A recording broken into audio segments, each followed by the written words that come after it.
let's get the first touchdown, the call of the first play from scrimmage for the Eagles that goes for a touchdown. Here we go. Here's Barkley, a little shovel, looking for an edge, gets it, Saquon Barkley, first down, Barkley, oh! Saquon, touchdown! Well, there you go. First of all, I tweeted something that I say. I like Kevin Burkhardt, but he said, I was getting paid $20 for every time he said "wow," and I made $5,000. But it was a lot to be wowed over. He says "wow" a lot, but that was a pretty good call for the first play to get. Now, listen, when you give up the first play of the game for a touchdown, what do you think that does to your team? Oh, it's demoralizing, man. It's totally demoralizing. Well, it's the whole sequence, too. Like, the fact that the Commanders come out of the gates, they have to go 18 plays. They have to convert 2 or 3 third downs, 2 fourth downs, and then they got to settle for a field goal. And then the first play, Saquon takes it 60 yards. At that point, I'm like, they're demoralized. You can't expect to have an 18-play drive and convert on 3rd and 4th down that many times and stay in this football game when the Eagles are scoring like that. Demoralizing. It really is. All right, so now let's get to the first big play, which is the Bond forced fumble. Jeremy Brown with his speed on the cross. Brown runs into DeGene. Ball is out. Eagles recover. Reed Blankenship came up with it for Philadelphia. So that's monstrous, that play right there. And they scored 21 points off of the 3 fumbles. How are you going to win? How could you possibly win a game when you give it up like that? The Commanders, we've said it all week, we're not ready for that kind of a spot. They just weren't on the same level as the Eagles in a spot like that. If the game were in their home park, I don't know, maybe. But there's no way. People got so overhyped with Jaden Daniels trying to pull this off that you go, it's not realistic. It's like what did you not see that would think that you make you think that the Commanders could win that game at home against the Eagles? Yeah, and I didn't think Jaden Daniels played badly. For a rookie, I thought he played well. It was all right. But it's the team itself. It wasn't just Jaden Daniels, and that's why we talked about it all week last week. Jaden Daniels alone wasn't going to be able to carry that team to victory, and you saw it on full display. And you're talking about the defense right now. As great as the offense was, that defense is ferocious, man. I mean, they are now a plus 21 on the season as far as turnover differential. When you have players like Bond and Aaron Burks, and how about Nolan Smith, man, is now the franchise leader for the most sacks in a single postseason. He passed Hassan Reddick yesterday with another sack. That blows my – I was ready to rule the guy out. I was writing him off in the preseason. You were down on Nolan Smith. Unbelievable. Think about it, the Commanders did two things. They made 2 plays. One was the McLaurin touchdown. The other was the fake punt. And that was it. Fake punt was ridiculous. That's why I was feeling so good yesterday, because 18-play drive, you settle for a field goal. Then you need to go a fake punt to get a first down. Like they did. They kept saying it on the broadcast. Brady kept saying it.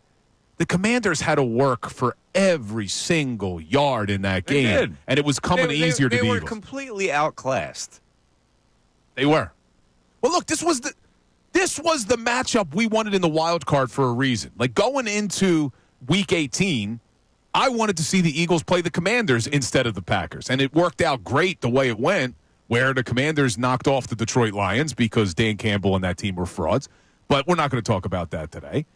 But we knew after that Commanders game where they beat the Lions, they gave up 500 yards of offense. They gave up 200 yards rushing. They won because they forced 4 turnovers, and we knew the Eagles weren't going to do that. The Eagles don't turn the football over. They haven't turned it over since the bye week. That has been the recipe for this team to succeed. Man, I'm fired up, dude. We got, 2 weeks to go? 2 weeks? Are we going to make it, Ray? No. You're listening to the Mike Missanelli Show. It's on WPEN HD Burlington, Philadelphia, Beasley Media Group station, broadcasting live from the Comcast Business Studios, powering possibilities. All right, ladies and gentlemen, just a little side note, because I know the audience is expecting that we would be at New Orleans bringing you all the action. As of right now, we are not going to New Orleans. The morning show is. which is good for those guys. But so I have a couple ideas here. How about Philly Sports Trips hooks us up? You're doing an ad for them, right? How about if they hook us up? We got to talk to Vince to get us to New Orleans. We'll have the table already set there at Radio Row because the morning guys will be doing it. And if not, how about if anybody could kick off a GoFundMe page for the Mike Missanelli show to be there? Don't you think? Don't you think that we should be there? We could sell dinner dates with Ray. That may make us some money. See, now you're being foolish. I'm being serious. You want to GoFundMe? I am being serious here. I actually kind of like that idea. I think we should revisit this. Yeah, this is not fool things. We should be there. Philly Sports Trip's got to come up big for us, and the GoFundMe page should come up big for us. We're not asking for much. We're asking to just be on the scene to bring you the flavor of a Super Bowl week. So what do we need? We need airfare and a hotel, right? That's it. Yes. Airfare, a hotel, because you're right. The Fanatic will already be set up there for us to do our thing. Exactly. All right, I'm just saying. Let's go to the phones. Let's go to Mike in Reading. Mike, you're on 97.5 The Fanatic. Mike. Hello, Mike. How are you? What's up, Mikey? How are you? It has been what Bill has said is a magical season. To me, it's kind of funny. I had called in the Monday after the win. Uh-oh, you got a bad cell, brother. You got to get to a better area, and we'll get right back to you out there in Reading. I don't know what's going on out there. Sean in Germantown, you're on 97.5 The Fanatic. Sean. You, Sean. Uh-oh. What's going on? We got a little phone problem? Hello. Here? Hello. Oh, he's not there. DJ in Hamilton. DJ, you're on 97.5 The Fanatic. Yeah, we got a phone problem. We got a phone problem. Do we? Yeah, because he's not on either. Maybe DJ's not on. Maybe they cut the line when you asked for the GoFundMe. They just cut the line. Ray sniffed it. Are we even on the air right now? I don't know what happened to the phones all of a sudden. We came up empty. Let's go back to the text board then, right? Who? Jada Taylor. I haven't heard from Jada Taylor in a long time since I've been back here. What's going on with Jada Taylor on the text line? Jada Taylor is saying 2024 Saquon Barkley equals 1980 Pete Rose, ? 1983 Moses Malone. The missing piece to get you over the top? Yeah. All right. I don't know. There are a lot of pieces. On a football team, there are a lot of pieces. Like, the defense is the main piece for me. No, Saquon's the main piece, obviously. But the defense is unbelievable. So, football is a blend of things. Yeah, see, that's what's so incredible about this team is how complimentary they are. I mean, you literally had the number one defense in the NFL all season. And what they've done this playoffs has been impressive. Look, Jordan Love, good quarterback. Jaden Daniels, good quarterback. Obviously, Matthew Stafford, good quarterback. Eagles defense really hasn't had a problem with any of them in the playoffs. And it's just, I still am blown away. I know we've talked about this a lot. Where the hell did Zach Bond come from, man? I mean, for him to go from basically a special teams part-time player in New Orleans to now a finalist for Defensive Player of the Year and making plays like he was making. Yes, he was all over the field again, Mike. And I give Howie Roseman a lot of credit, but that one's all Vic Fangio. For him being able to identify Zach Bond as, hey, this kid can play off-ball linebacker and play it as well as he has, that may be, when we talk about Saquon Barkley being the Pete Rose, all right, Zach Bond has completely changed that defense. Now, it helps he's got Jalen Carter in front of him. I got to be honest with you. I was impressed with another Zach yesterday. With another Zach? Zach Ertz played his ass off yesterday for the Commanders. He did, man. I mean, that was a gutty effort what I got. 35 years old. He was emotional afterwards. He gave them everything he had in that game. He did. It wasn't enough, though.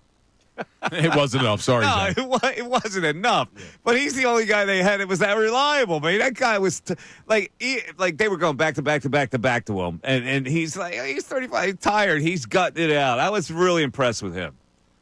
I'm impressed. I just want to announce that we just set a record on our YouTube audience. Biggest audience we've ever had on the station right now, live on YouTube. A record. The most viewers we've ever had of any show across the board on YouTube today. So big shout out to our YouTube audience. We set a record every day.